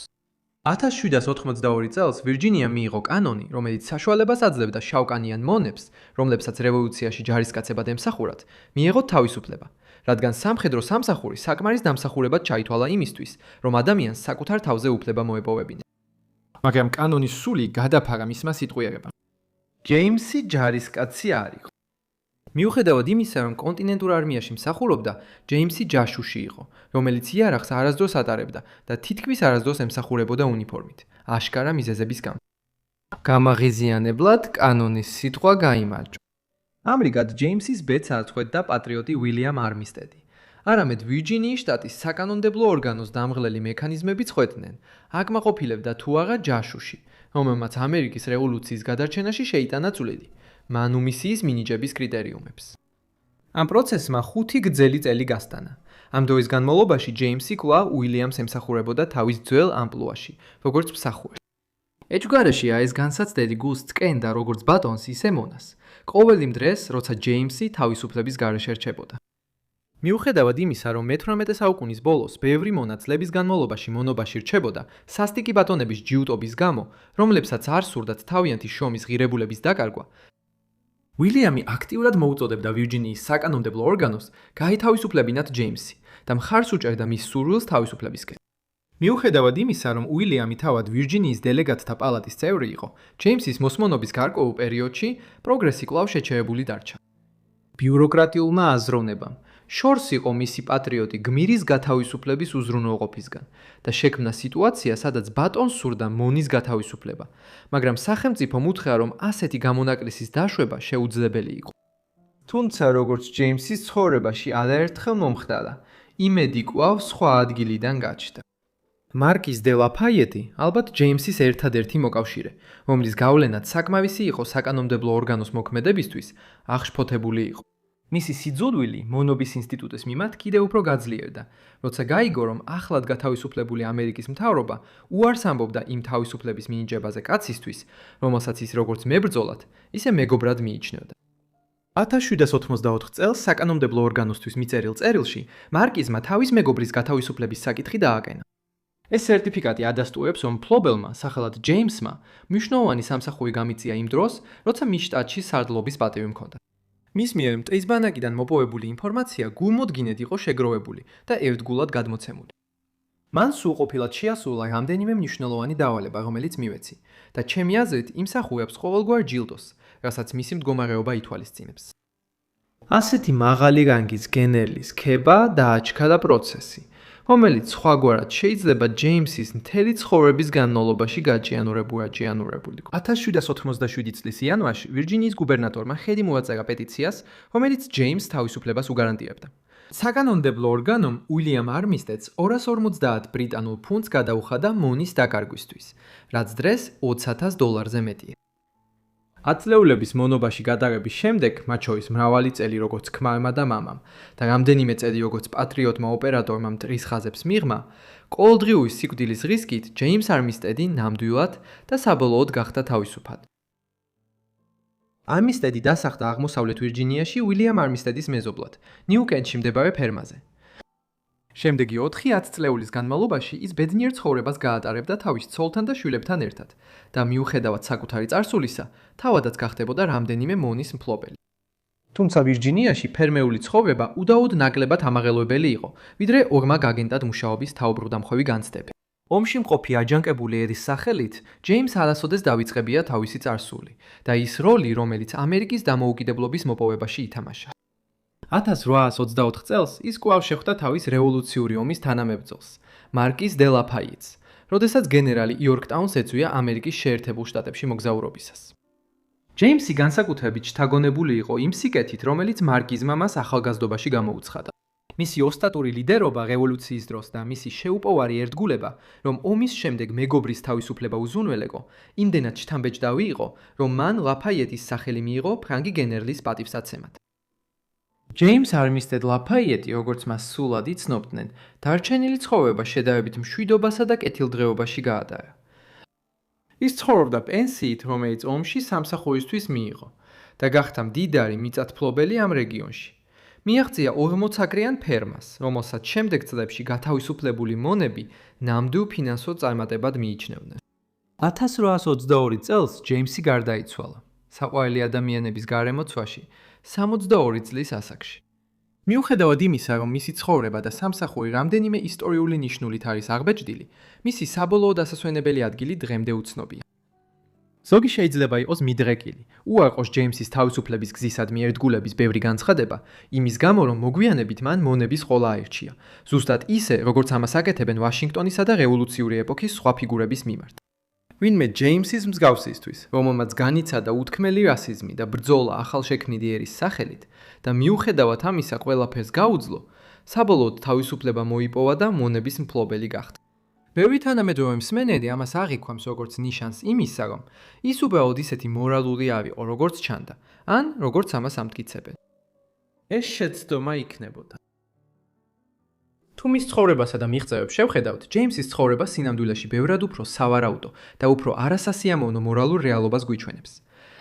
თუ მისი და ვაშინგტონის დონისა და მორალური ხასიათის ადამიანები ფლობდნენ მონებს, ეს ბევრად უფრო სავარაუდოა. ეს მიუთითებს იმაზე, რომ ქვეყნის წარსულის ყველაზე მორალურ ფიგურებსაც კი არ შეეძლოთ სრულად დაეძლიათ თავიანთი კულტურული მიკერძოებები და ბრმა წერტილები. და ეს მიუთითებს იმაზეც, რომ თუ მათ ეს ვერ შეძლეს, იქნება ამ რეალობას ზიზღით კი არა, არამედ თავდაბლობით უნდა მიუდგეთ, რათა გავაცნობიეროთ, რომ ჩვენს თანამედროვე, თითქოს და აღმატებულ მორალშიც შეიძლება მსგავსი ბრმა წერტილები იყოს.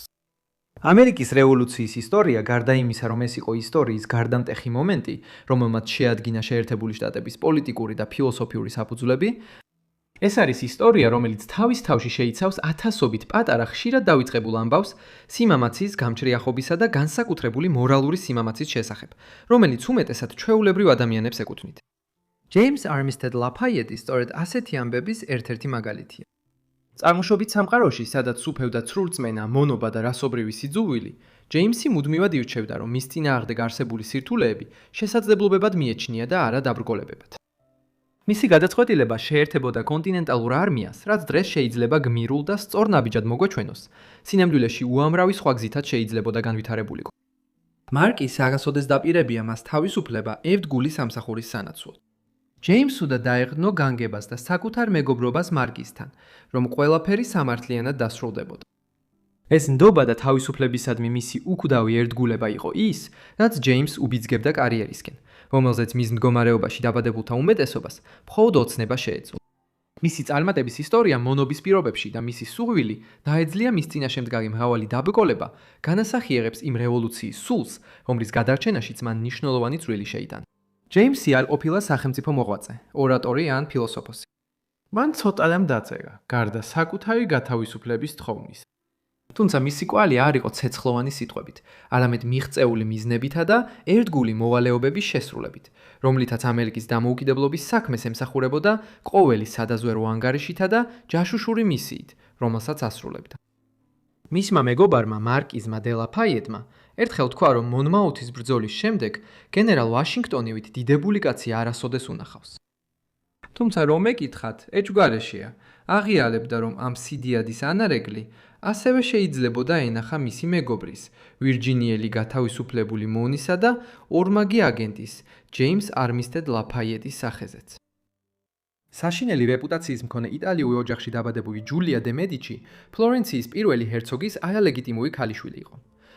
ბევრი ვარაუდობდა, რომ ჰერცოგის დედა ჩრდილოეთ აფრიკელი იყო, რაც ჯულიასაც იგივე წარმომავლობას ანიჭებდა. მიუხედავად ამისა, ყველა ნიშანი მიუთითებდა, რომ ის პრინცესასავით გაიზრდებოდა. მაგრამ შემდეგ 1527 წელს ყველაფერი შეიცვალა. ჯულია რომოლა დი ალესანდრო დე მედიჩი დაიბადა დაახლოებით 1535 წელს ფლორენციის ქალაქში. ის იყო ალესანდრო დე მედიჩის, ფლორენციის ჰერცოგის ქალიშვილი. კაცის, რომელსაც შერეული წარმოშობა ჰქონდა და როგორც ნახავთ, ალბათ პირველი შავი მმართველი იყო რენესანსის ეპოქის ევროპაში. დაბადების მომენტიდანვე ჯულიას ცხოვრება საიდუმლოებებში, პოლიტიკასა და ძალაუფლებაში იყო გახვეული. მისი ისტორიის უკეთ გასაგებად უნდა დავაკვირდეთ მის წარმოშობასა და წინაპრებს. ჯულია მოდიოდა გავლენიანი მედიჩების ოჯახიდან, რომელიც ტოსკანის მუჯელოს რეგიონში წარმოიშვა. მათ თავიანთი ქონება ვაჭრობით დააგროვეს და მოგვიანებით დაარსეს მედიჩების ბანკი, რომელიც 1400-იან წლებში ევროპაში ყველაზე დიდი ბანკი იყო. ეს წარმოუდგენელი სიმდიდრე დაეხმარა მათ ფლორენციაში ძალაუფლების მოპოვებაში, განსაკუთრებით კოზიმო დე მედიჩისა და მისი შვილიშვილი ლორენცო დიდებულის მმართველობის დროს. თუმცა ისინი ჯერ კიდევ მხოლოდ სახელით იყვნენ მოქალაქეები, მაგრამ ეს ყველაფერი 1522 წელს შეიცვლებოდა. ჯულიას მამა ალესანდრო დე მედიჩი 1510 წელს ფლორენციაში დაიბადა. ოფიციალური ჩანაწერები მის მამად ლორენცო დი პიერო დე მედიჩის, ურბინოს ჰერცოგს ასახელებს, რაც მას პირდაპირ მთავარ მედიჩების ხაზთან აკავშირებს. მაგრამ ბევრი ისტორიკოსი ამტკიცებს, რომ ალესანდრო სინამდვილეში ჯულიო დე მედიჩის არალეგიტიმური შვილი იყო, რომელიც მოგვიანებით პაპი კლემენტი მე-7 გახდა. მისი დედა იყო სიმონეტა და კოლავეკიო, ქალიდი, რომელიც მედიჩების ოჯახში მსახურად მიიჩნეოდა, რის გამოც ხანდახან მას შეურაცხყოფას აყენებდნენ და დამცინავად ალესანდრო კოლავეკიოს ეძახდნენ. ალესანდრო ასევე ცნობილია როგორც ილ მორო, ანუ მური, მისი გამორჩეულად მუქი კანის ფერის გამო, რამაც გამოიწვია ვარაუდები, რომ სიმონეტა აფრიკელი იყო ან ძლიერი აფრიკული წარმოშობა ჰქონდა. ფრანგმა ავტორმა ჟან ნესტორმა 1560 წლის წიგნში კი ისიც კი განაცხადა, რომ ალესანდროს დედა მური მონა იყო, თუმცა ეს დაუმტკიცებელია და სადავო. ალესანდროს დაბადების სიმართლე შესაძლოა სამუდამოდ საიდუმლოდ დარჩეს, მაგრამ ერთი რამ ნათელი იყო. ჯულიო დე მედიჩიმ, მომავალმა პაპმა კლემენტ მე-7-მ, მას როგორც შვილს ისე ექცეოდა. ჯულიო მას მხარდაჭერას არ აკლებდა და უჩვეულოდაც კი მფარველობდა, ამიტომ მისი ფავორიტიზმი ფლორენციაში მოარ უჭორებს მხოლოდ აძლიერებდა. მან მიიღო პრივილეგირებული განათლება, ისწავლა დიპლომატიისა და ომის ხელოვნება და ცხოვრობდა ფლორენციის ელიტაში. ამიტომ მიუხედავად მისი არალეგიტიმურობისა, მას კეთილგანწყობით ეპყრობოდნენ და ლიდერობისთვის ამზადებდნენ. და როგორც კი ჯულიოს ძალაუფლება გაიზარდა, განსაკუთრებით რომის პაპად გახდომის შემდეგ, ასევე გაიზარდა ალესანდროს სტატუსიც. 1527 წელს კოგნაკის ლიგის ომის დროს დიდმა აჯანყებამ მედიჩების ოჯახი ფლორენციიდან გააძევა. ალესანდრო ქალაქიდან გაიქცა და რამდენიმე წელი გადასახლებაში ცხოვრობდა. მაგრამ 1529 წელს პაპმა კლემენტ მე-7-მ იმპერატორ კარლოს მე-5-სთან შეთანხმებას მიაღწია, რათა მედიჩების მმართველობა აღედგინათ. 10 თვიანი ალყის შემდეგ ფლორენცია დაეცა და 1531 წლისთვის მედიჩები კვლავ ხელისუფლებაში დაბრუნდნენ, მაგრამ ამჯერად როგორც ნამდვილი მმართველები. ალესანდრო ფლორენციის სახელმწიფოს ხელმძღვანელად დასახელდა და 1532 წელს მისი პოზიცია ოფიციალურად დამკვიდრდა. ის გახდა ქალაქის პირველი მემკვიდრეობითი ჰერცოგი ახალი კონსტიტუციის მიხედვით, რითაც გაამყარა თავისი ძალაუფლება. ალესანდროს აღზევებამ ფლორენციის რესპუბლიკის დასასრული და მედიჩების დინასტიური მმართველობის დასაწყისი აღნიშნა. ჰერცოგის რანგში მას შერეული რეპუტაცია ჰქონდა. მისი მხარდამჭერები მას ღარიბთა დამცველად მიიჩნევდნენ, რომელსაც საღი აზრი და ძლიერი სამართლიანობის გრძნობა ამოძრავებდა. მაგრამ მისი კრიტიკოსები, განსაკუთრებით ისინი, ვინც 1530 წლის ალყის შემდეგ გადაასახლეს, უფრო ბნელ სურათს ხატავდნენ. ისინი მას ტირანად, აიაკომპეტენტურად და მორალურად გახცნილად მოიხსენიებდნენ, რომელიც ფუფუნებაში და გარყვნილ ცხოვრებაში ცხოვრობდა უამრავ საყვარელთან ერთად. ერთ-ერთი ასეთი საყვარელი იყო ტადეა მალასპინა, ძველი მალასპინების ოჯახის მასაშტოს კეთილშობილი ქალი. ამ ურთიერთობიდან ორი შვილი შეეძინათ: ჯულიო, რომელიც 1532 წელს დაიბადა, და ჯულია, რომელიც 1535 წელს დაიბადა, როგორც უკვე აღვნიშნეთ.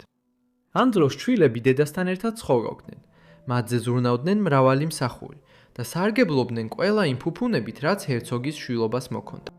მიუხედავად იმისა, რომ ორივე არალეგიტიმური იყო და ოფიციალური ტიტულები არ ჰქონდათ, ალესანდრომ ისინი აღიარა და იზრუნა, რომ კარგად მოუვადათ. საბოლოოდ ისინი მედიჩები იყვნენ და ეს ფაქტი თავისთავად უზრუნველყოფდა მათ უნიკალურ ადგილს სასახლის კედლებში.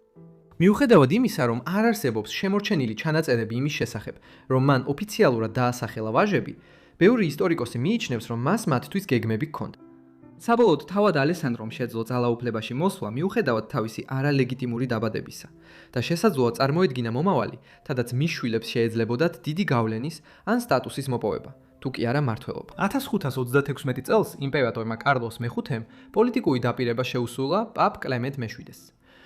მან თავისი ქალიშვილი მარგარეტა ავსტრიელი დააქორწინა ჰერცოგ ალესანდრო დე მედიჩიზე. ქორწინება იყო სტრატეგიული ალიანსი, რომელიც ალესანდროს პოზიციის გამყარებას ემსახურებოდა, ფლორენციის მმართველად და იდეალურად ლეგიტიმური მემკვიდრეების გაჩენას. თუმცა ახალი მეუღლის პრესტიჟის მიუხედავად, ალესანდრო ერთგული დარჩა თავისი ხანგრძლივი საყვარლის, ტადეა მალასპინას. იმ დროის ბევრი მმართველის მსგავსად, მან ქორწინება სახელმწიფოს ვალდებულებად მიიჩნია და არა სიყვარულის საქმედ. მაგრამ მაშინ, როცა მისი ძალაუფლება მტკიცედ ჩანდა, უკვე ვითარდებოდა მოვლენები, რომლებიც მის უეცარ და ძალადობრივ დასასრულს გამოიწვევდა. 1527 წლის 6 იანვრის ღამეს ალესანდრო პირად შეხვედრაზე შეიტყუეს და საკუთარი ბიძაშვილიდან დობით აღჭურვილი პირი, ლორენცინო დე მედიჩი მოკლო. ალესანდრო მხოლოდ 26 წლის იყო, როცა გარდაიცვალა და მას კანონიერი მემკვიდრე არ დარჩენია. ავსტრიის მარგავიტა იმ დროს მხოლოდ 14 წლის იყო და მათ ქორწინებას შვილი არ ყოლია. საინტერესოა, რომ მისი გარდაცვალებიდან რამდენიმე თვის შემდეგ კიდევ ერთი საყვარლისგან, რომლის ვინაობაც ისტორიას აღარ შემორჩა, ალესანდროს ბოლოშვილი პორცია დაიბადა. მისი დაბადება, რომელიც საიდუმლოს ბურუსით იყო მოცული, ალესანდროს მოკლე, მაგრამ საკამათო მმართველობის კიდევ ერთ საიდუმლოებით მოცულ ეპიზოდად იქცა. ალესანდროს მოულოდნელი გარდაცვალების შემდეგ ფლორენციაში ძალაუფლება ერთ ღამეში შეიცვალა და მისი პატარა შვილები მაშინვე პოლიტიკური ქარიშხლის ეპიცენტრში აღმოჩნდნენ. იმ დროს მხოლოდ 4 წლის ჯულიო, მიუხედავად იმისა, რომ ალესანდროს ერთადერთი ვაჟი იყო, ჰერცოგობის მემკვიდრედ არ აირჩიეს. ამის ნაცვლად მედიჩების უმცროსი შტოს წევრი კოზიმო პირველი აირჩიეს ფლორენციის ახალ ჰერცოგად. კოზიმო პირველი, რომელიც თავადაც მხოლოდ მოზარდი იყო, როცა ხელისუფლებაში მოვიდა, დაპირდა, რომ იზრუნებდა თავის წინამორბედის ობოლ შვილებზე და სულ მცირე გარეგნულად ეს დაპირება შეასრულა. ახალგაზრდა ჯულიო გაგზავნეს ვილა დი კასტელოში, 7 ოჯახურ მამულში, რომელიც ფლორენციის გარეუბანში ბორცვებზე მდებარეობდა. სასახლის ცხოვრების მკაცრი მოლოდინებისგან მოშორებული, ის კოზიმოს დედის მარია სალვიატის მზრუნველ მზერას დაექვემდებარა. ღვთისმოშიში და გავლენიანი ქალი, რომელსაც დიდი გავლენა ჰქონდა. ზოგი შეიძლება ჯულიას გადასახლებას განიხილავდეს როგორც განდევნას, მაგრამ ის იქ მარტო არ იყო. მან სახლი და საძინებელი ბია დე მედიჩისთან, კოზიმოს არალეგიტიმურ ქალიშვილთან და პირველშობილთან ერთად იზიარა. მათ შორის მხოლოდ 2 წელი იყო ასაკობრივი სხვაობა. გოგონები უფრო დებსა და ბიძაშვილებს გავდნენ. მათი კავშირი კასტელოს სითბოთი და თამაში თავსებდა. მარია სალვიატი გოგონებს ყურადღებით უვლიდა, განსაკუთრებით 1542 წლის თებერვალში, როცა მათ საშინელი სიცხე დაემართათ. ჯულია, რომელიც ამ დროს დაახლოებით 7 წლის იყო, დაავადებას გადაურჩა, მაგრამ 5 ან 6 წლის ბია ასეთი იღბლიანი არ აღმოჩნდა. მისი გარდაცვალება საბავშვო ოთახის ისტორიის სევდიან თავად იქცა. ახალგაზრდა ბიას ძალიან გლოვობდა ჯულია. ისევე როგორც მისი ბებია მარია და რა თქმა უნდა მამა კოზიმო. როცა ჯულია გაიზარდა, ის სრულად ჩაერთო სასახლის ცხოვრებაში. მიუხედავად იმისა, რომ ის წინა ჰერცოგის შვილი იყო, მისი მამობა არ ითვლებოდა ნაკლად და მისი წარმომავლობა მედიჩების მთავარი ხაზიდან პატივით აღიქმებოდა. მამამისის მკვლელობა კი იულიუს კეისრის ბრუტუსის მიერ მკვლელობასაც კი შეადარეს. მან დიდი სიამაყე გამოავლინა თავისი წარმომავლობით და გამორჩეული თავდაჯერებულობით გამოირჩეოდა. მან ასევე მიიღო სრულყოფილი განათლება, შეისწავლა დახვეწილი მანერები, ხელოვნება და ენები, რაც ღირსეულ ქალბატონს შეეფერებოდა. მიუხედავად იმისა, რომ არალეგიტიმური იყო, მას მაინც ოჯახის წევრად თვლიდნენ და დიდ ყურადღებას აქცევდნენ მის გარეგნობასა და სტატუსს. მაგალითად, ერთხელ, როდესაც ჯულია დაახლოებით 12 ან 13 წლის იყო, კოზიმოს ცოლი ელეონორა დი ტოლედო საშინლად გაბრაზდა, რადგან ჯულიას საცხენოსნო მოსასხამი სწორად არ იყო შეკერილი. ის არასწორი სიგრძის იყო და აკლდა ის მორთულობა, რაც ელეონორას ჰქონდა შეკვეთილი. საბოლოოდ ჯულია გაიზარდა და მშვენიერ ახალგაზრდა ქალად იქცა. ბევრი სასახლის დამკვირვებელი აღნიშნავდა, რომ იგი მამას ალესანდროს ჰყავდა, იგივე გამოკვეთილი ნაკვთებითა და ხვეული თმით. მიუხედავად იმისა, რომ მას უფრო მუქი კანი ჰქონდა ვიდრე სასახლის სხვა ქალბატონებს და ვარაუდობდნენ მის აფრიკულ წარმოშობას, ბევრმა ის ლამაზად მიიჩნია და სწორედ ამ დროს დაიწყო კოზიმომ მისი შესაძლო ქორწინების კანდიდატების შეფასება. 1550 წელს, როდესაც ჯულია დაახლოებით 15 წლის იყო, კოზიმომ მისი პირველი ქორწინება მოაწყო. მისი ქმარი უნდა გამხდარიყო ფრანჩესკო კანტელმო, პოპოლის ჰერცოგი, მაღალი რანგის არისტოკრატი. მისი მზითები უზარმაზარი იყო, დღევანდელი ფულით $10 მილიონ უტოლდებოდა. ეს ქორწინება ჯულიას არისტოკრატულ საზოგადოებაში ოფიციალურ შესვლას ნიშნავდა. ის აღარ იყო მხოლოდ მედიჩების კარის აღსაზრდელი, ახლა თავად იყო ჰერცოგინია. 5 წლის შემდეგ 1555 წელს ტრაგედია კვლავ დაბრუნდა.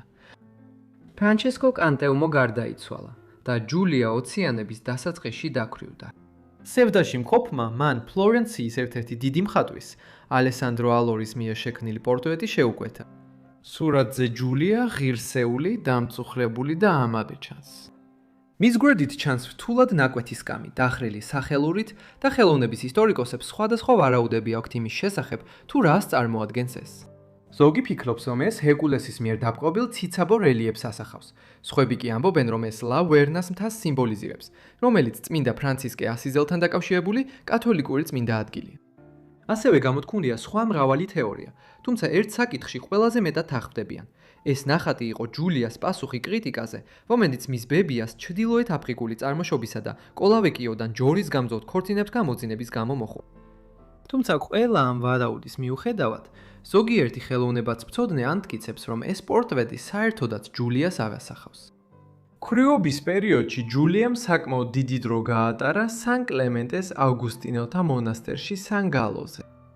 მისი ნახევარ-და პორტია იქ იღუმენად მსახურობდა და ჯულია მონასტერს ფინანსურად უჯერდა მხარს. ის სხვა ავგუსტინელთა დაწესებულებების მფარველიც იყო და ამ რთულ წლებში თავი მიუძღვნა ღვთისმსახურებასა და ქველმოქმედებას. 1559 წელს მან კლავი ქორწინა, ამჯერად ბერნადეტო დე მედიჩიზე, რომელიც კოზიმო პირველს ბიძაშვილი იყო. ერთი წლის შემდეგ მან ვაჟი გააჩინა, რომელსაც ალესანდრო დაარქვა მამის სახელისა და ხსოვნის პატივსაცემად. ქორწინების პირველ წლებში ჯულია და ბერნადეტო დიდებულად მასპინძლობდნენ სტუმრებს და დიპლომატიურ საქმეებში მონაწილეობდნენ. მაგრამ ცხოვრება ფლორენციაში კონფლიქტების გარეშე არ ყოფილა. ცოლის ელეონორა დი ტოლედოს გარდაცვალებიდან 3 წლის შემდეგ 46 წლის დიდი ჰერცოგი კოზიმო პირველი ბევრად უფრო ახალგაზრდა საყვარელს ელეონორა დელი ალბიცის მაშინ დაახლოებით 23 წლისას აიყვანა. მათი ურთიერთობიდან 2 შვილი გაჩნდა. ქალიშვილი, რომელიც 1566 წელს დაიბადა და ჩვილობაში გარდაიცვალა, და ჯოვანი, რომელიც მომდევნო წელს დაიბადა და მოგვიანებით მამამ კანონიერ შვილად აღიარა. სასახლის ჭორების მიხედვით ჯულია თითქოს მოითხოვდა, რომ ელეონორას თანასწორად მოკრობოდნენ, რაც საკმაოდ თამამი პოზიცია იყო ქალის მიმართ, რომელსაც უკვე ბევრმა ფარულად ზიზღით უყურებდა სასახლეში. ამ დამოკიდებულებამ დაძაბა მისი ოდესღაც ახლო ურთიერთობა კოზიმოსთან და მიუხედავად იმისა, რომ მოგვიანებით შერიგდნენ, ყველაფერი აღარასოდეს იყო ისეთი, როგორიც ადრე. რაც უნდა ნება ეგძნო კოზიმოს ახალგაზრდა ელეონორას მიმართ, ის სწრაფად განელდა და 1567 წელს ელეონორა იძულებული გახდა და ქორწინებულიყო შეურაცხყოფილ არისტოკრატს.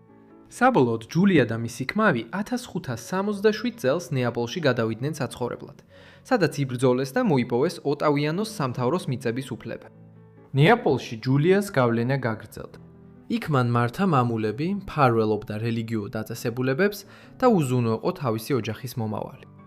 მისი შთამომავლები მისი ვაჟის ალესანდროს ხაზით ატარებდნენ ოტავიანოს პრინცების ტიტულს, რომელიც კეთილშობილური გვარია და დღემდე არსებობს. მაშინაც კი, როცა იულია ამკალებდა თავის ადგილს ისტორიაში, ის ნელ-ნელა ავიწყდებოდა მას. საუკუნეების განმავლობაში ის წაშლილი იყო იმ ხელოვნებიდან, რომელიც ოდესღაც მას განადიდებდა. ერთ-ერთი ყველაზე გამოჩეული მაგალითია პონტორმოს ნახატი, რომელზეც გამოსახულია მარია სალვიატი ბავშვთან ერთად. 100 წლის განმავლობაში ბევრმა მხოლოდ მარია დაინახა, მაგრამ შემდეგ 1927 წელს რესტავრაციამ გამოავლინა, რომ ბავშვი წაშლილი იყო. ამ ბავშვზე ეხლა თითქმის ყველა თანხდება, ჯულიო დე მედიჩი. სურათზე მას აღელვებული გამომეთვალება აქვს მარიას გვერდით დგას და მისი გამორჩეული სახის ნაკვთები მამას ალესანდროს გავს. ახლა აღდგენილი სურათი ბევრის აზრით ერთ-ერთი პირველი ევროპული პორტრეტია, აფრიკული და ევროპული წარმოშობის გოგონასი. თუმცა ყველა არ ეთანხმება ამ მოსაზრებას. თავდაპირველად უმეტესობა ამტკიცებდა, რომ ეს კოზიმო პირველი იყო, ხოლო სხვები ამტკიცებდნენ, რომ ბავშვი სინამდვილეში ბია დე მედიჩია, რადგან ჯულია და მარია საკმაისად ახლოს არ იყვნენ, რომ ასეთი სათუთი პორტრეტი გამართლებულიყო. რაც არ უნდა იყოს სიმართლე ამ ნახატის შესახებ, ვიცით, რომ მისი ქმარი მასზე ადრე გარდაიცვალა, 1576 წლის შემდეგ, ნეაპოლში. ჯულია დე მედიჩი თავად გარდაიცვალა 1588 წელს, 52 ან 53 წლის ასაკში. მისი ცხოვრების ბოლო წლები ნაკლებად არის აღწერილი ისტორიულ წყაროებში, მაგრამ მისი ცხოვრება მჭიდროდ იყო გადაჯაჭვული ევროპის ერთ-ერთი ყველაზე ძლიერი დინასტიის ბედსა და ინტრიგებთან. მას გადაურჩა მისი ვაჟი ალესანდრო, რომელიც გახდა ოტავიანოს ლორდი და პაპის სახელმწიფოს გენერალი. მისმა შთამომავლებმა მოგვიანებით განაცხადეს პრეტენზია ტოსკანის დიდი ჰერცოგის ტიტულზე, მას შემდეგ რაც მედიჩების მთავარი შტო 1727 წელს გადაშენდა, თუმცა მათი მცდელობები საბოლოოდ წარუმატებელი აღმოჩნდა. საბოლოოდ ჯულიას ისტორია რჩება შეგახსენებლად იმისა, რომ ისინიც კი, ვინც ისტორიის ჩრდილში არიან მოქცეულნი, შეიძლება დატოვონ მემკვიდრეობა, რომელიც საუკუნეების განმავლობაში ისმის. დიდი მადლობა ყველას, რომ უყურეთ ამ კომპილაციურ ვიდეოს ამ შავკანიან ისტორიულ ფიგურებზე. იმედი მაქვს, ეს ადამიანები თქვენთვის საინტერესო იყვნენ. მომწერეთ კომენტარებში, რას ფიქრობთ ამ ადამიანების ცხოვრებაზე და თუ გაქვთ რაიმე წიწინადადება, ისიც დაწერეთ ქვემოთ კომენტარებში. მომწევეთ თუ გსურთ უფრო გრძელი ვიდეოები ან მეტი შავკანიანთა ისტორია. ასევე იმედი მაქვს, რომ გამოწერილი გაქვთ არხი და ჩართული გაქვთ შეტყობინებები, რომ ჩემი ყველა ვიდეო მაშინვე მიიღოთ, როგორც კი ავტორთან. როგორც არ უნდა იყოს, ეს იყო ყველაფერი ჩემგან, ასე რომ შემდეგ დავიწყებული ცხოვრებების ეპიზოდში გნახავთ ყველას. მათ